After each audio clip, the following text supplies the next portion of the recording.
Hello and welcome to Angry Andy Reviews, and today I have another Star Wars The Black Series unboxing for you, and this time it is one that I've been trying to get hold of for a very long time. It is Luke Skywalker Death Star Escape. Fantastic. Let's go. Angry Andy. Angry Andy Reviews. Angry Andy. Angry Andy Reviews. Angry Andy. Angry Andy Reviews. Angry Andy Reviews. Angry Andy Reviews. Don't make me destroy you.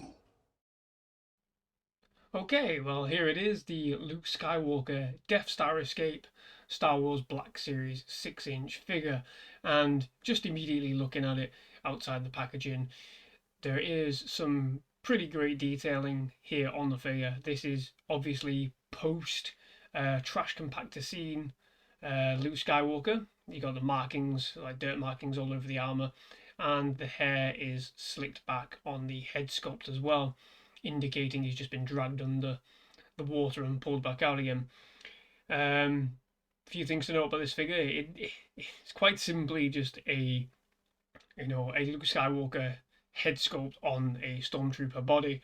The helmet obviously comes separate, as you can see here, so that you can play around with the dropping the helmet already. You can play around with having him unmasked and masked. Interesting enough, the helmet is bigger than the helmet obviously on the regular stormtrooper figures, which I'll show you in a moment.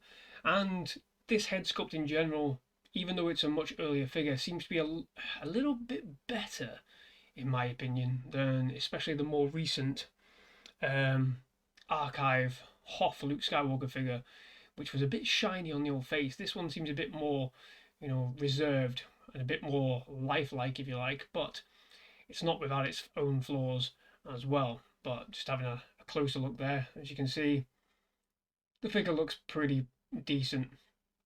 The hair sculpting is pretty nice. And like I said, the markings on the armor. The armor is still quite shiny, as you would expect. And the markings go right the way around the back. There's not too much on the back of the legs, disappointingly enough. And there's not really that much on the back side of the armor either. It's all about the forward look of the figure. Again, the legs do seem to be missing a few extra dirt details that I would have personally liked to have seen. Even the forearms as well. The figure is not that posable compared to some of the others, especially when you look at this shoulder blade here, the shoulder pads. You can't really outstretch the arms too much without possibly damaging that. I mean, I'm giving that a good bit of pull there and it's not even moving. The limbs do feel a bit loose, and this is a brand new figure as well. This is not a second-hand aftermarket, previously displayed figure. So it's obvious that there were a few kinks that Hasbro have kind of worked out over the last year or so, couple of years, with these figures. But in general, it does seem like a pretty decent figure. As I said, the helmet comes separately, but it is designed just to sit quite nicely. It says, get that on there. Yeah, it's designed to sit quite nicely on top of the head sculpt there, which I think is pretty good. I mean, the helmet is standard issue.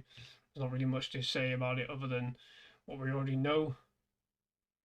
Plenty of dirt markings there on the front, but there's nothing on the back. Again, so they just decided to paint the front and stuck it in the box. A little bit disappointing. Would have liked to have seen a bit more dirt markings and detailing on there, but just as an accessory piece. And this does come with a few accessories. There's the blaster here and a comm link, which I will show you in just a minute in its all ridiculous form. But there you have it. There is the figure just as it is. Now, let's do a quick comparison with this helmet size compared to the regular helmet size of a Stormtrooper. And it's quite obvious, really, when you look at it. The size difference. And even the style difference. So it's a lot bigger on this one, obviously, because the helmet's going on the top of a head sculpt, whereas this is the head sculpt. So a little bit obvious, but it's worthwhile pointing out just in case anybody's a bit curious. as to whether head sculpts can be swapped out, or whether you can use this one for possibly army building or whatever. Might do in the back, in the background, you might be able to fit this figure in somewhere with this on if you're taking photos or whatever. But in general, the helmets do seem fairly similar. The eyes are a little bit smaller on this one compared to this one, obviously. But in general, everything seems to match. Obviously, the belt is a little bit different. You get a holster on this one here, as opposed to this one. So there are little subtle differences between the different variations of Stormtrooper. But there you have it.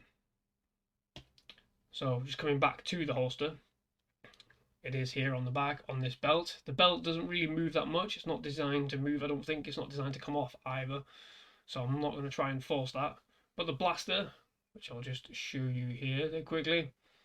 Standard blaster, nothing special, nothing really to write home about here. It does have just a silver marking. There's no other weathering at all on this blaster. But the blaster does just fit quite nicely, snugly as well, into the back there, which you can just about see. Just give it a bit more light. There you are. See it sitting quite nicely there. Wow, that arm is really loose actually.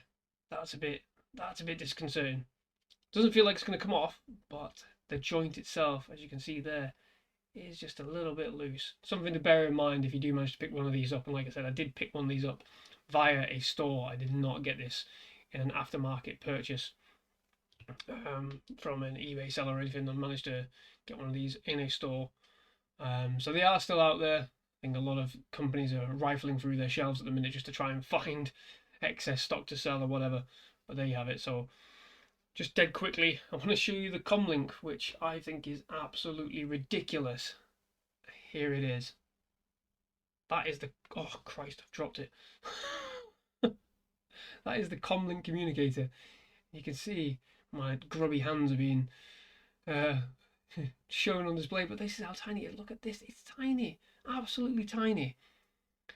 This is going to go missing. I've already dropped it once, and it's really hard to sort of keep hold of. And there's not really much detailing. There's a bit of like markings and whatever on there, grip portion. No, I don't really know, but that is horrendously small. That is almost as small as the child gift cheer knob accessory that came with the child figure. Madness. Absolutely madness. Why?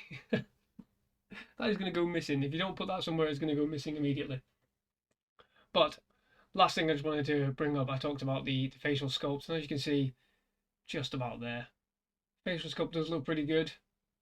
A little bit weird on the old nose. It seems to be quite connected there between the nose and the upper lip, and the lip does seem to curl up a bit, which is a bit weird. I always thought Mark Hamill had a bit more of an angular face, to be fair, but that's just me. But lastly, just get him into a decent position there. Let's just compare him with the Hoth figure.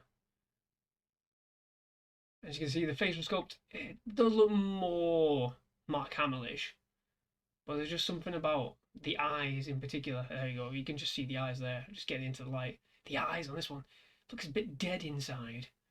Looks a bit dead behind the eyes. I know it's a figure and everything, but it's a little thing, that shiny quality to the eyes and the eye sockets. It just puts me off just a tiny bit, especially when you compare it to the Luke on Dagobah, which is, again, there's a bit of a shiny aspect to it, but the overall facial sculptor looks a bit better than this one. But considering that this particular figure has been out quite a while now, since they first started doing these, I think, I'm not entirely sure, I do think it is a pretty decent figure. Pleased to have this now in my collection. But there you have it. There it is. There is the Star Wars Black Series 6-inch Luke Skywalker Death Star escape, complete with helmet, blaster, and ridiculously sized comlink communicator. I don't know where I'm going to put that. I'm going to have to find somewhere to put it. But if you like this video, please do like and subscribe to the channel. Thank you very much for watching. Bye bye.